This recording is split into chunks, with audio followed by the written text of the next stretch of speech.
You good? Yeah. What are you doing now? You traveling? We went out for something to eat the other day. Yeah, no, I You're said like traveling. whatever. I played, of course, till 40, and then did a stint of being a director at Ajax for like 11 years. Resigned last year. Just getting a little bit of a lesser pace in my life than before. What's it like for you, like coming away here? Because you've not done this really much at all. Coming and seeing it. We went out for some food. Me, you, G, Yeah. Vida, and Berber yesterday. Yeah, but lovely. Like, what's that like for you? Because you've not done that, I'm sure. With No, the of group, course. with a big group Yeah. of us. I think when you're working in an organization, your first priority is the organization, making sure that everybody is safe, making sure the organization runs well. But of course, nice things like a golf tournament or these legend games, or even coming up to United. You hardly do that. So it's nice to have that time now to find a little bit lesser pace in your life, slow down, and do things for yourself. Is there anything you miss about the lads? Like I sit there sometimes and laugh. We were laughing a lot yesterday lunchtime and that. But what is it that you miss? I remember Berber talking about what he missed. What about you? Yeah, I think I've been, of course, in the football organization. So during the day, of course, I'm not a coach, I'm not a manager, but you see a lot of players, you see a lot of staff. So, and in general, it works similar. Being in the office, also you have friends. You make friends, also you have a laugh, also. But experience that you had in whatever over the 6 years that I was at United, the things that you won. The jokes that were there in the dressing room, it's still the same. If you see each other, it's you certainly click back to whatever 2006 to 2011, and it feels right. I think that's the most important thing with guys. And then that brings me to a moment where I remember getting a phone call from someone who said, "Have you read the paper?" I said, No. What do you mean? I said, something's happened to Edwin. And I remember saying, you never in your wildest dreams think it's going to be a negative call like that. And I remember getting the call and I had chills. I was like, well, so I rang around a few people and they were saying, yeah, Edwin's not well, man. What was that like? What was that in terms of your life? Oh, yeah, I got like a brain hemorrhage and I resigned in the end of May, and July was in Croatia. I had a fantastic week on the boat with the family. Then the week after we were in a hotel on one of the islands. And at a certain point, it happened with my wife in 2009. Yeah, because that happened with Anne-Marie as well. And I remember at that time as well, for you and your family was terrible. Yeah, so, but yeah, all about whatever, tragedies, that kind of stuff. So yeah, things happen in your life, and it's not meant to be, of course, but you have to deal with it. And what actually happened? Yeah, you wake up, you go to, I stood up, and at a certain point you feel something, not snapping your head or something, but you felt something in the back of your neck, and my shoulders, and from there on, you needed medical attention, you needed an ambulance, you needed a hospital, and before you know it, you were there. Is that panicking when you're abroad? Because I always think if I'm I'd like to be at home or in the UK. Or of Amsterdam, course, obviously. Home is that's the most ideal. But the most important thing is that there's someone with you or next to you that can help, that can raise the alarm and make sure there's a doctor. And from there on, I think every country has a system. Yeah, then all the things go there: ambulance, hospital, doctors. I stayed there for a week and got great care. Only I wanted to, at a certain point, you want to go back to Holland and make sure that you talk the same language, and you have maybe a little bit more connection with the doctors in a Dutch hospital than in Croatia. But they've been fantastic. And then post that and that episode, and now you're feeling much better. You look amazing. The training session you was amazing as well. Oh, thank you. Are you totally well and fine now and feel perfect again? No, I've not been in let's say the business surroundings where you're be at 8:30 in the office. You have several meetings, you have phone calls, you have discussions, you have long meetings, you have another meetings, you have phone calls, you have emails. You drive back at 7:30 in the evening. You've called a few people that you missed during the day, and at 8:15 you're at home. So I've not done a day like that, for example. And if I'm not really sure if I even want to have more days like that, or focus on smaller projects or some other organizations, or different surroundings. I'm not Seems sure to yet. have given you a different perspective on life, though, and an appreciation for a few of different bits like traveling, food. I know you love your food. Quality food, quality over quantity. I must add. Absolutely. Same for you or not? Yeah, 100%. You got to Okay. keep the body in shape. We can't eat too much. Not too much salad. Yeah, exactly. But like Berber's a salad man now. We were talking to Timotar Berbatov yesterday, and he was like, he doesn't eat meat, does he? So he's just very water, very clean, pure living. But me and Edwin were sitting there going, look, there's steak Wagyu beef sitting there. Nice. Got this little plate from him and everything. Just shove it over to our little barbecue station. Yeah, it was lovely, wasn't it? It was lovely. Let's take it back to the beginning, many, many years ago. So like before you obviously joined United in 2005, you were at Juventus and you were at Ajax before. And there'll be a lot of younger people that might not even realise or know, but you won the Champions League with a really young goalkeeper at Ajax. What was that like? And talk about that team a little bit. No, I think the team was there in the mid 90s, were like mainly combined like young players. Ajax was famous for the youth academy, so we had young players like Edgar Davids, Mark Overmars, Franco Ronald de Boer, Clarence Seedorf, Peter Kluivert. So that was a great environment for myself to get in, because I never been in an academy setup at Ajax. I only came when I was 18, 19. 24, we won the Champions League with an incredible, talented team, coached by Louis van Gaal, who was for us like say what Ferguson is for you or for Scholesy, that kind of guys.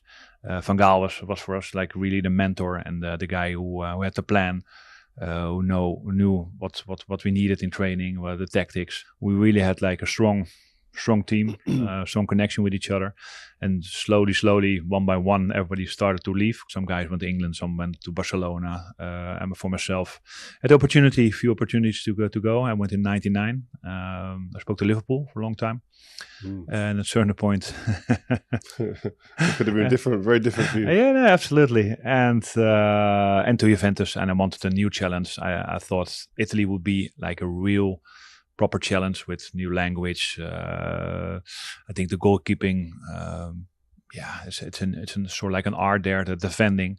I wanted to experience that, and I always thought like in England it would be easier to get into England to the Premier League than into the Serie A. Also, Italian, your style, your man of style. I always knew you like your style, Ed, man. Come on. I've grown into it a little bit, but it's all right. So Ancelotti's your manager at Juventus, and you go, what's it like going into a new change room, new environment, new country? Yeah, it was harder than I expected, to be fair, because like the first day I arrived, straight away went like for 2.5 weeks into the hotel, into the mountains in the Valle d'Aosta.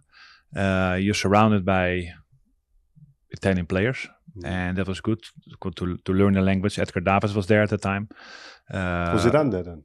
Zizou was there. What was he like? Amazing. Quiet guy with his technique, the way you like he was so gentle, like the way he caressed the ball without a fuss. It was one of the. Of course, afterwards same as Cristiano, you take steps in doing your career. So at Madrid, I think he came to real, the full Zidane that we all know. But he's a great player. You've played with some ridiculous players over the years. Give me like. You know what? I'm going to come back. You want to be back? You want to be in the team also? No. I'm going to come back to this. I'm going to come back to that because we do. We've got all the guys that come on Rio Meets to do their best five-a-side team. No goalkeepers. Okay, no. Yeah. I saw that one. Why did you miss out the goalkeeper? Just the goalkeeper. It's only going to be you or Peter Schmeichel, isn't it? So that's it. It makes it boring. Do you know what I mean? Yeah. So you leave Juventus, but Buffon comes there. Yeah. Is that the reason you go? Yeah, to be fair, it's like what I said, like in the training camp, I went to sit at a table with only Italians. So I think I was there with Conte, with Tacchinardi, and with Pippo Inzaghi, just to learn the language straight away. So I always, now you know that a little bit, I speak 4 or 5 languages, so I'm interested in languages and interested to learn new cultures, and to have the best opportunity for myself to prove myself in the Serie A is to learn the language, because whatever my game is also all about coaching, making sure that the positions are taken, that the cross is not coming, that the shot is whatever, that the defenders are a little bit to the right, while in that part I can take the left side of the goal. So in that way, it was a great learning curve for myself, even at the older age. I was 28 when I went to Juventus, but I never felt really comfortable, like the way my type of play combined with the football in Italy. That's why at a certain point, I was not reaching the top levels that I needed for myself, and I think that Juventus wanted to have. So at that point, they started to look for something else, and that was Gianluigi Buffon, who was the rising star of the goalkeeping generation in Italy. So and that's why I needed a new challenge. So then you go to Fulham for 7 million. Something like that, yeah. I think once again there were a few opportunities, but they wanted to wait till the end of the transfer window. I wanted to play. I think Dortmund was in, Liverpool was in again. Yeah, Liverpool, man. What are they doing? Why are they trying to take my goalkeeper? I know. And I wanted to get away, and I wanted to play as quickly as possible. And Fulham was a great opportunity. They had a story to tell. The finances were right. It was London. So I thought, make the step to the Premier League, play the 1-2 years, and then I make a step up to a bigger team. Or let's see how Fulham progresses, because they had a big ambition. That only took me 4 years to get that step up. I know, it was too long for me. But was there any specific differences did you have to adapt your game from the Dutch league to the Italian league and into the Premier League? Like, what were the things you might have had to do differently? No, I think my game has always been about being like 11th player, making sure that I was comfortable on the ball, making sure that the ball could move the ball from left to right. Because goalkeepers didn't think like that then. Goalkeepers didn't try and be but I think that changed in 93 or 92 or something. Like the back pass was not allowed to play the back pass and to the goalkeeper anymore to pick it up. So that we worked on that a lot at Ajax.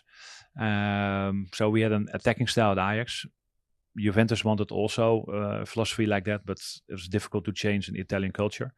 Even though the stories from the football director and the manager were there, but that type of play that Juventus had didn't suit my game, and that sometimes happened with a striker.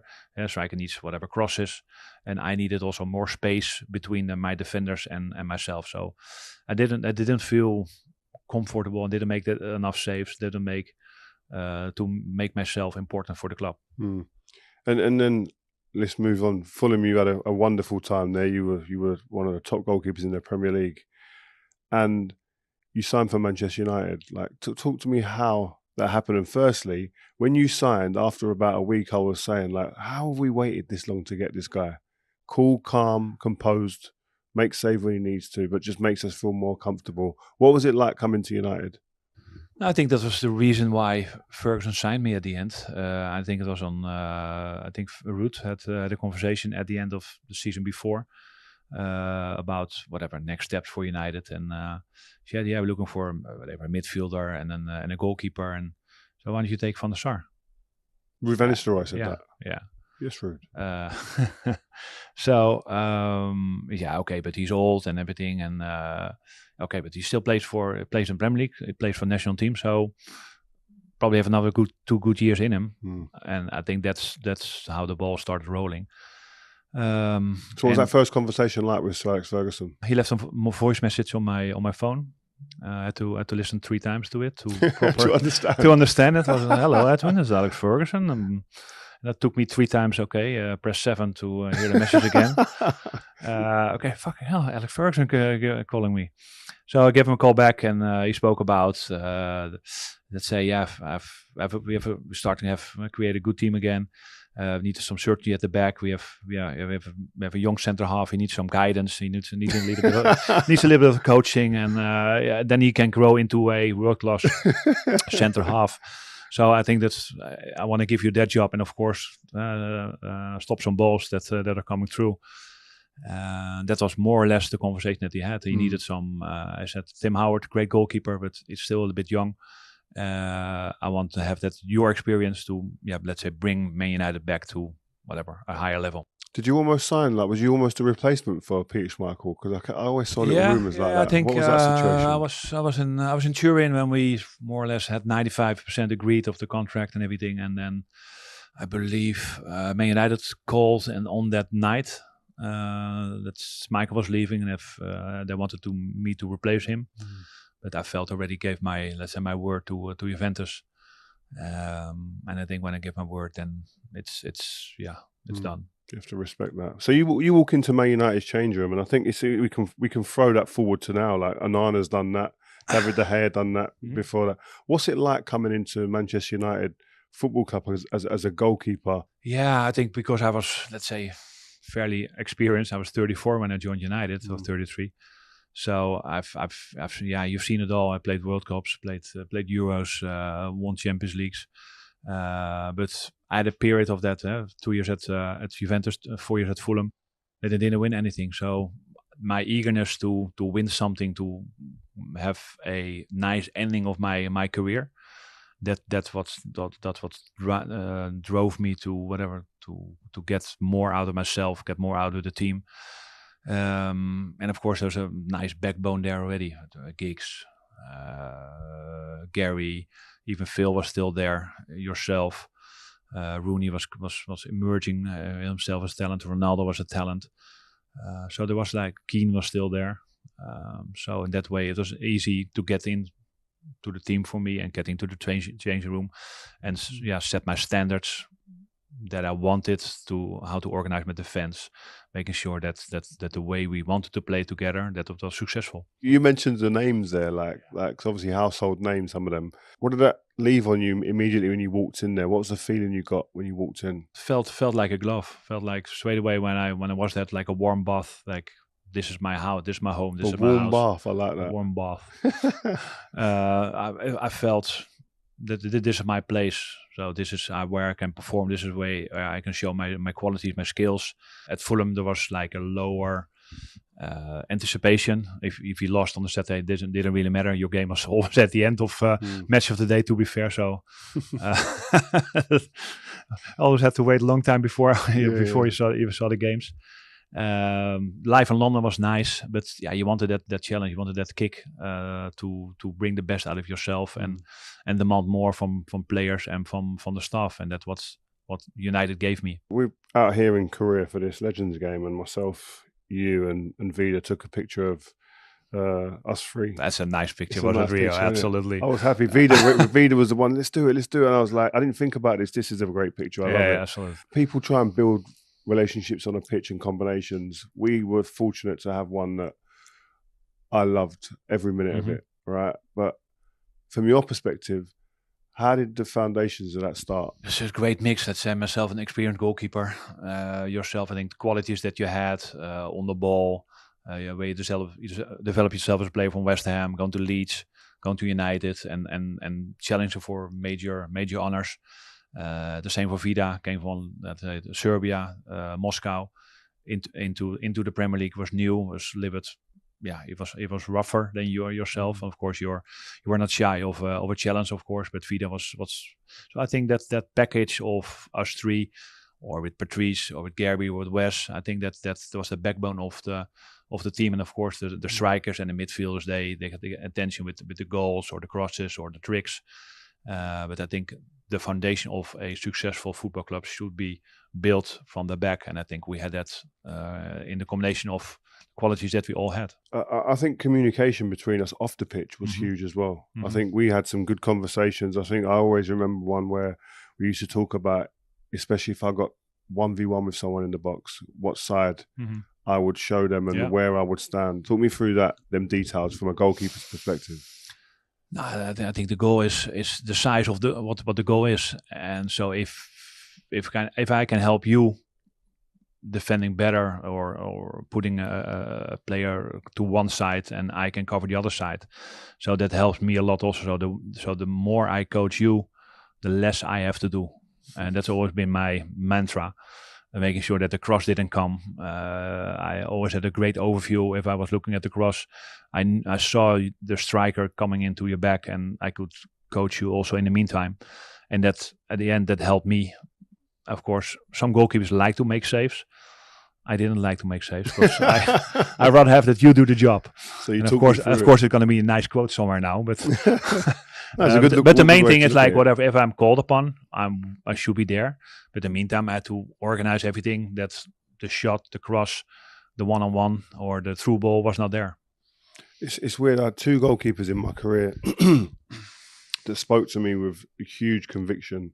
David Seaman was one of them. When I shouted keepers in the box, he said the ball, he threw it out, he caught it and threw it out, and he shouted me, "Oi, don't shout keepers in my box." Yeah, and I remember I think I must have been getting carried away with myself or whatever, just emotional.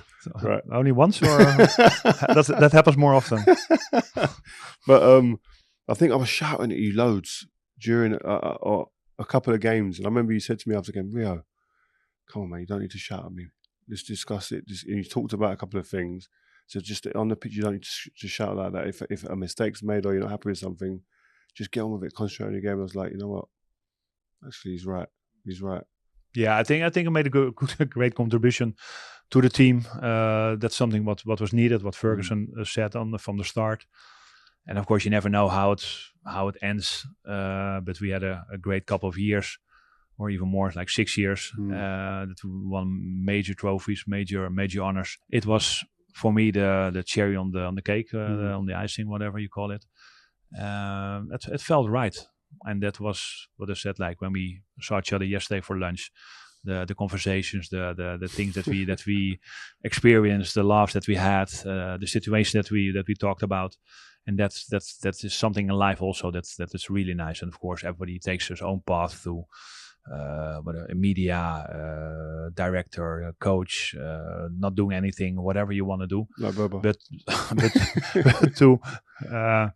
to see each other and experience that feeling again. We talked also yesterday briefly about that Michael Carrick testimonial, that everybody was, let's say, back in the dressing room. Was it 2014 maybe? I don't know. I'm not sure when it was. But everybody's taking his own place. Ferguson doing the team talk again. It was nice feeling. Those things are great to feel. Did you get the chills that day? I got the hairs on the back of my neck stood up a little bit. It felt like I'm back. Yeah. Physically, I was gone, but I felt back. Absolutely. But in your mind, you stayed a player. What would you say is the pinnacle moment at Manchester United for you? What would that have been for you? The Champions League final in 2008 was, for myself then, normally all the attention goes to a striker who scores a winning goal and that kind of thing. So, and of course, Chelsea is a great team. We fought some great battles with them in the Premier League and then also in Europe. Yeah, to win another Champions League trophy, that was greatest thing to happen. Take us back to like, what's the build up for a goalkeeper? Are you thinking about being the star maybe for a penalty shootout? Or? I don't think a goalkeeper thinks from the start that he's going to be a star. That's like it's you want to be, of course, important, but the main thing is save the balls that are coming towards you. Make sure you make a good contribution to the result. But you're not thinking about scoring the winning goal or whatever, saving that last minute shot or free kick or penalty. Almost. So yeah, of course the preparation is there. You knew the team. In general, I would love to play another team because I think we played so many times against Chelsea. Yeah. You knew all the players, you knew the situations, you knew what was happening. So in general, that was the nice thing about playing in Europe. If you go to Istanbul or you go to Rome or you go to Madrid, it's new. It's a new stadium. These were the same players that we fought many battles from, but still you needed to win. Were you nervous? I know it's experience, but still it's a big game. I think you're always nervous for games.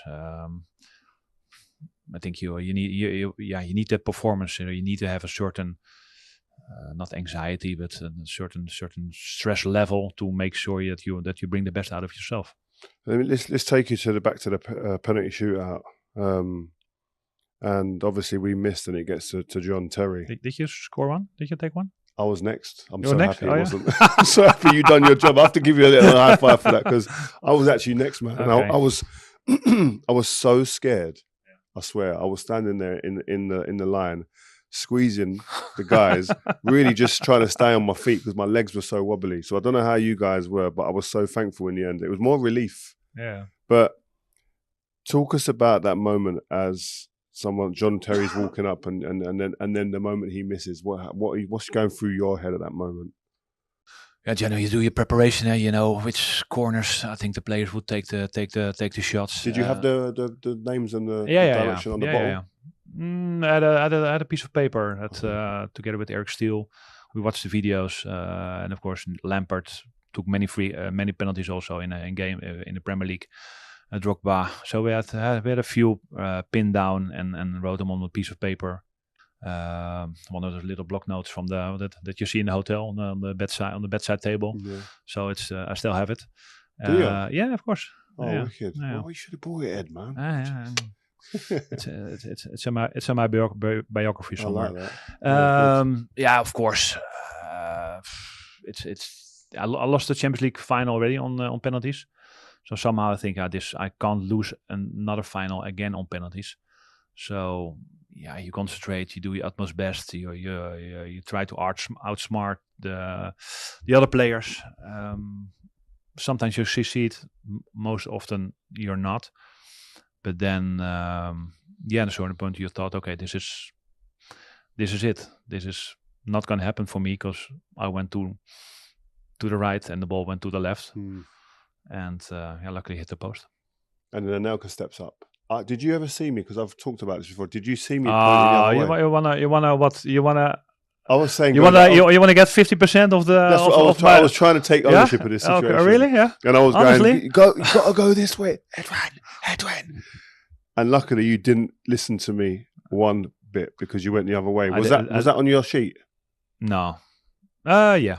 Yeah, it was. Yeah, it was. So Anelka was always going to go that way for you. True, but I think they also had like a certain way of taking the penalties. I think they analyzed myself also. Normally analyze penalty takers, but I think they analyzed the goalkeeper. Okay. So that's what I heard a couple of years later. Anelka, I don't think Anelka stick to the plan they had. Okay, so he went a different way to where he would normally go, and you read him. Yeah. Oh man, I love that shit, man. I love it. So you make the save. You go that way. You make the save. What's the feeling, man?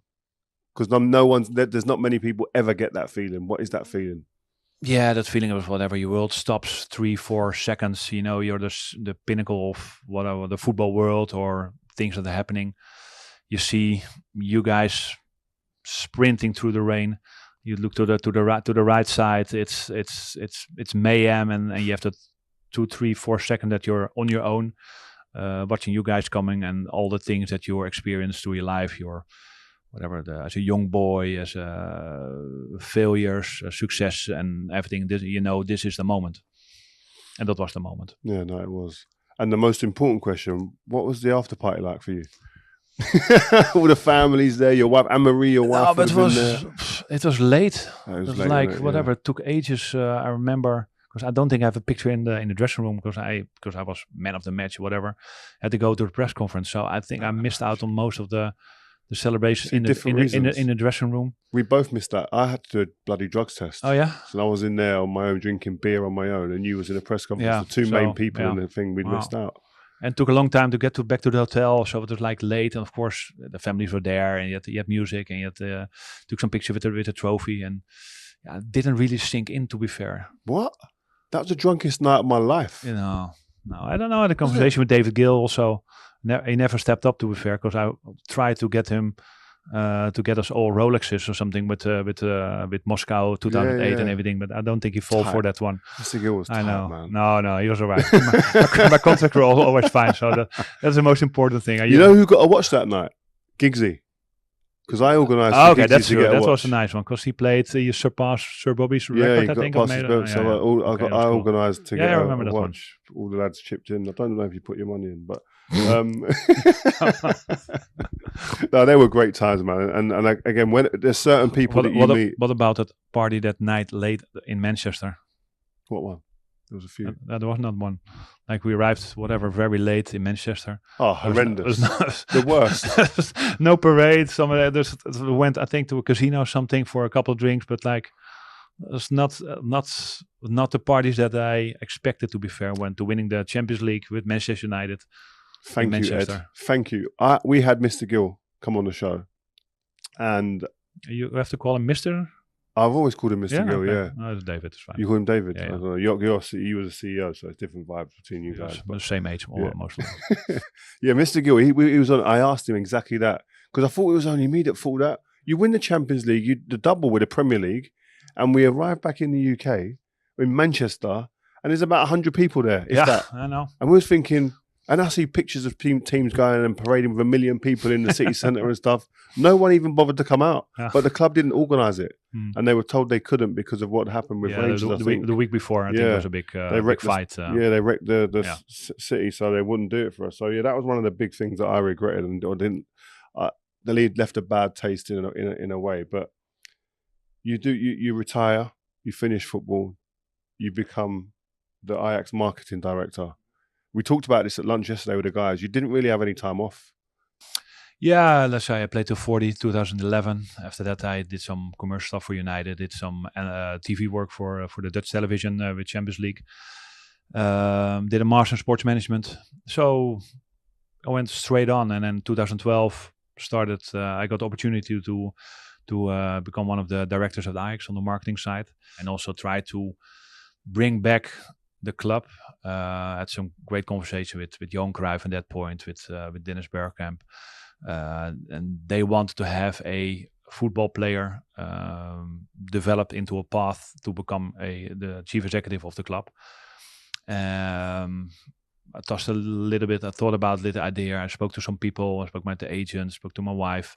Spoke to David Gill also. Went up to Manchester also for a day to talk to him. What advice did you get from those people? I said, and we want to talk to your wife also, just to make sure. Like I said, better not to, because if it's not going to be a good story. Because it takes a lot of time, takes a lot of effort, takes a lot of shit also. You became the CEO, and a lot of people say to me, "Wow, did you think Edwin could be a CEO?" I didn't think about you becoming a CEO, but I wasn't surprised when I see you become a CEO, because out of all the goalkeepers I've played with, probably only had two ones that I would consider sensible. That's you. Okay, but why don't you put like goalkeepers besides football players or something? Why I only had two goalkeepers who are sensible or something? What's are the football players not sensible then? Football players, a lot of them aren't sensible, but most goalkeepers are, because there's fewer goalkeepers and most of them are crazy. It stands out a little bit, I think.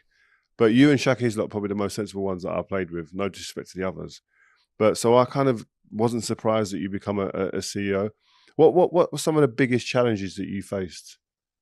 I think the reason we started with Frank de Boer as a manager, Mark Overmars, director of football, Dennis Bergkamp for Wim Jonk. So it was like 4 or 5 players who got a chance through Ajax,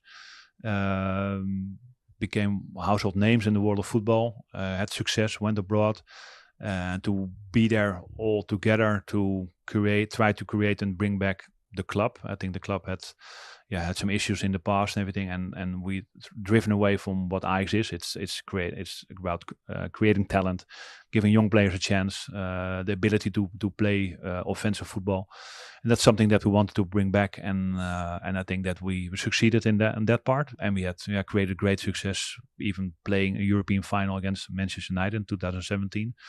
So those days were amazing. You look at that and you say like the ingredients to build a senior team, like, and obviously the club that we were at, Man United, are in that process now. What are the real core ingredients you look at with your experience you've had? Actually, you go, listen, you need to get these things right to make sure that you have a chance. Not that it's going to be successful, definitely, but you give yourself the best chance to create a successful team, but also club. It's a loaded question. I know you're thinking. How long do we have? No, I think stability is the main thing. I think there's always been a lot of opposition, let's say, against the Glazers. I think they bought the club in 2005, 2006, and the last 10, 12 years have not brought that to Manchester United. And I think I think the line what they have now with a new CEO, a new football director, a sport director, you have Jim Ratcliffe responsible for the sportive side, the Glazers still on the commercial side, and the major ownership. I think you have to give it time now to develop that stability that the club needs. How do you go about doing that from the top? Because we were players, and it's you do your thing as a player, and you kind of shut off all the noise. Whatever. Yeah, I think the most important figure for us was the manager. And of course, after the game, you had the directors or the owners coming into the dressing room and shaking your hand, congratulations, or when there's a trophy, take a picture with the trophy. But now, when you retired yourself and you became a director, you know how not important, but how big an organization is before you get the 11 players to play on a Saturday afternoon at 3:00 to play football. So there's so many things are needed to facilitate the players and the club and the fans to enjoy the 90 minutes of football. And you say that, like, listen, we looked at the manager. When you look at a club like Manchester United, is it just the manager, or is it the players? Is it the hierarchy that's running the club? Where do you see that the responsibility lies the strongest? Now you've been in all positions almost, other than manager. Yeah, I think everybody is responsible for his own department, and of course, as a CEO or a director, you are responsible for the whole thing. But yeah, the main thing is, I think, the director of football and the manager, the coach, to get the best players that you have. Of course, develop your own players. I think that's also for Man United a really important part of it. I think the culture of bringing also young players, academy grown players to the club into the first team, and then the coach or the manager need to make sure it's a winning team, and that's harder than people think. What's he like, Erik ten Hag? You had him at Ajax. What's he like as a person? I think he's hardworking. He's loyal. He's someone that brought us a lot of success, great football. I think we also facilitate him. Also, I think we got Dusan Tadic, was like a good player at Southampton, but for us, a tremendous player, a player that gave us belief, gave us conviction that we could do.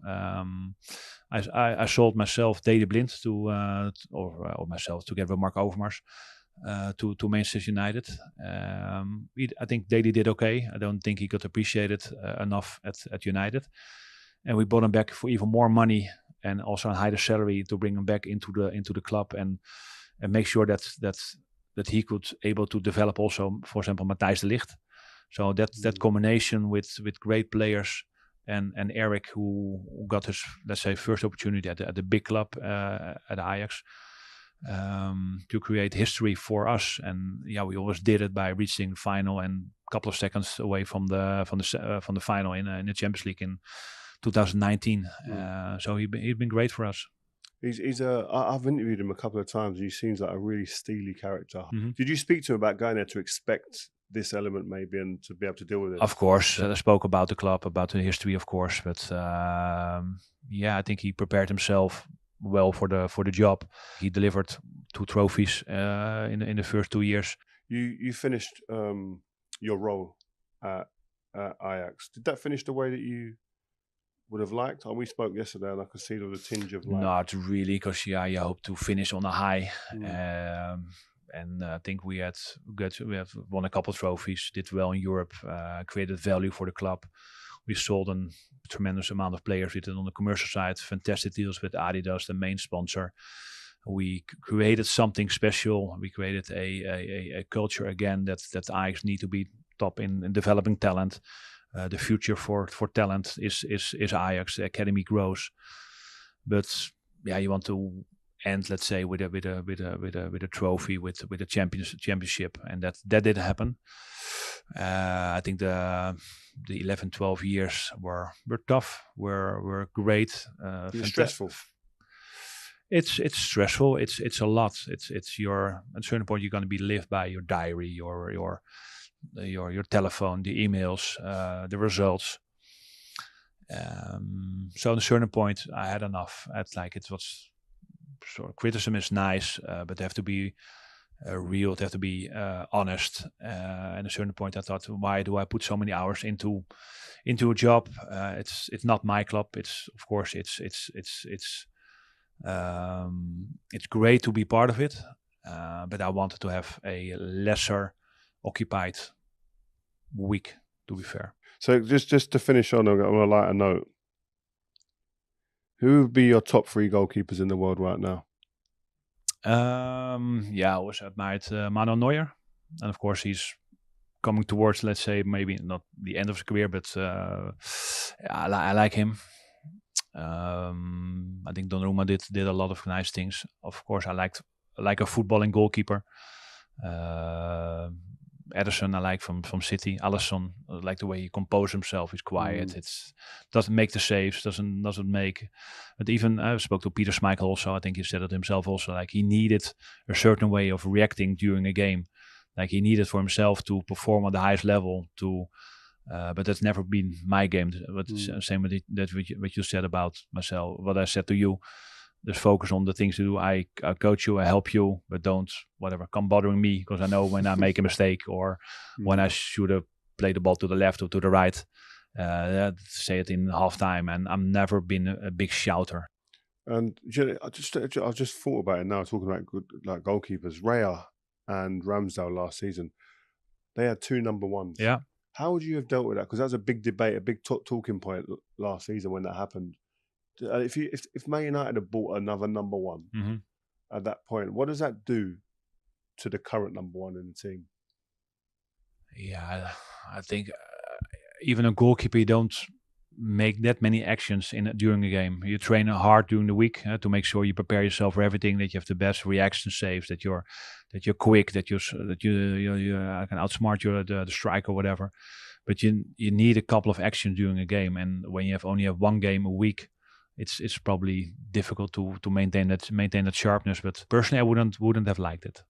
And of course, I know you need to develop players, because I think we spoke about also that sometimes on the Friday I saw Ferguson trotting off towards like the goalkeeping area. We had like 4 or 5 goalkeeping areas, and you guys were doing your stuff. And on the Friday coming towards, and Edwin, big man, come in. I said, "Yes, boss, what's up?" Yeah, we have a big game on Tuesday, Bayern Munich away. So I need a massive performance from the team and from yourself also. So tomorrow I'm gonna give you a rest. I'm gonna put Thomas or Ben into the team, but I need a performance for you on Tuesday. Yeah, fuck's sake, we play at home and everything. Probably it's gonna be a couple of catches and I love to play at Old Trafford. So they got a rest, and then you need to develop players also. And if I think most of the time I was fit. I was able to play even at a later stage in my career. But you need to, also as a manager, think about the future next year or what's. So you need to know if a younger center half can fill the gap if a player leaves, and the same thing with a goalkeeper, because you can get injured, and if a goalkeeper doesn't have a little bit of a rhythm of a game, then it's difficult to perform or win the league at the end of the season. Talking about rhythm, Onana, he seems to have got into a rhythm this season. I think he's been probably... He has great rhythm, Andre. Yeah. he seems to have got into a good rhythm. He's been Man United's most consistent player, I think, this season. What's your take on him on his first year and a bit at Manchester United so far? Yeah, of course. I experienced Andre as a young player when he came from the youth team Barcelona to Amsterdam. Developed him really well. He developed really well. It was really important at Ajax for us. I trained a few times with him when we were like on training camp, and I always joined the session. It was great. I saw Sir Bobby Charlton pictures on the 99 eve of the 99 Champions League from Man United, that he trained at the pitch in Bernabeu or in at Camp Nou. Did he? Yeah. Oh wow! I didn't know it was amazing. So for myself, that was also nice as a director to join in the group and everything, and I trained a few times with him, and I saw the talent and the strength, the reaction saves, of course he needs experience and he needs to make mistakes, and I think he made a few at Ajax, made a few at United, and I think that develops you as a person and as a goalkeeper. He's a very strong character. And I think that helps him to probably become one of the best goalkeepers in the coming years. Wow, I love that. Here you go. I love that. Seriously, that's the quote. You're welcome, Andre. Last thing now, and we started touching on it before when you mentioned Zidane.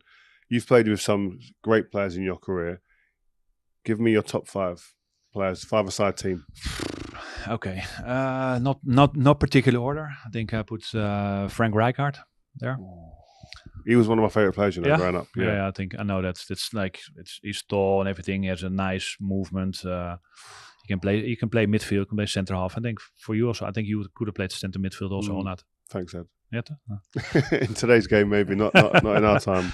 Zidane, I think a great player. Zizou, need to be in there. Yeah, Giggsy or Scholes, one of the two. Which one? Yeah, difficult. I put Scholes. It's something we need to score some goals. Yes, Ryan. Okay. Giggsy. What was great about Giggsy? Yeah, it was just overall. I think the way that I spoke to the guys many times, or not many times, but they played only for one club. And I asked them sometimes, "What do you want to play for? Whatever bigger team, other team or something in Europe, Italy or Spain." For fuck's sake, I need to learn a new language. My family is here. The money is good. We have success. Why the fuck should I go to a different club? I said that's true. But like for a foreigner or for a Dutch player, yeah, you need to go out of your own league. You need to go out of your own country to have success, to play with bigger players. So you immediately think like that even growing up, don't you? Probably. I'm going to go elsewhere. I think you have that because whatever you grow up with watching, all the better players are playing Spain, Italy.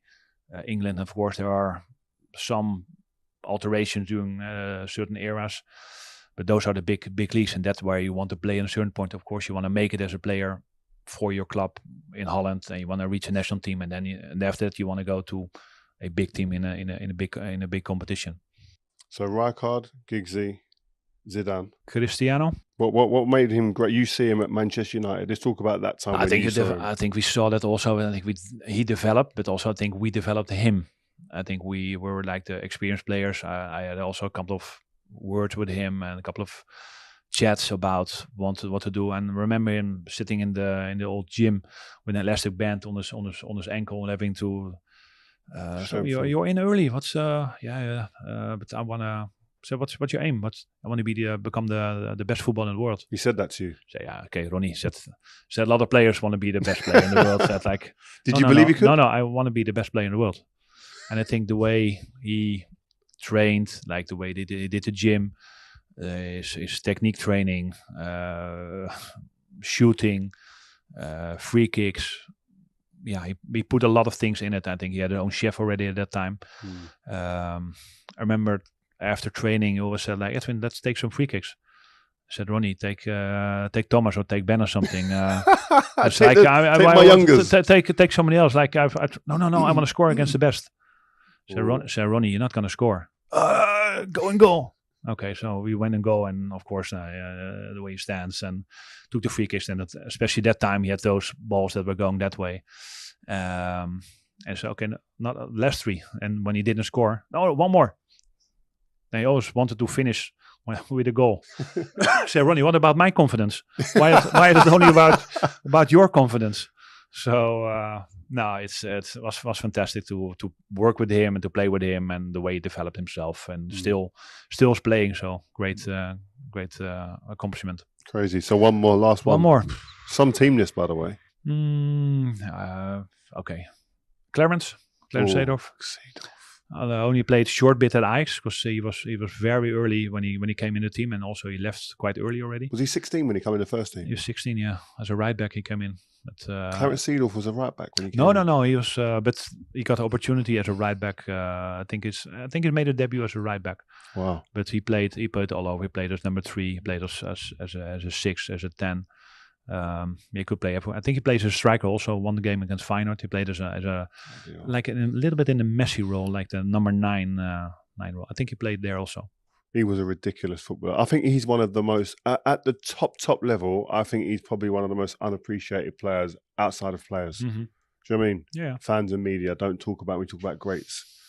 when I think he should be in that no, conversation. I think he did. The way that he played at several clubs, several leagues, the way he conduct himself. So yeah. Well, Ed, Is that okay? that's brilliant, man. You were great. Thank you so much for your Welcome, time. Nice to see you, man. See you too. Always a pleasure. Always.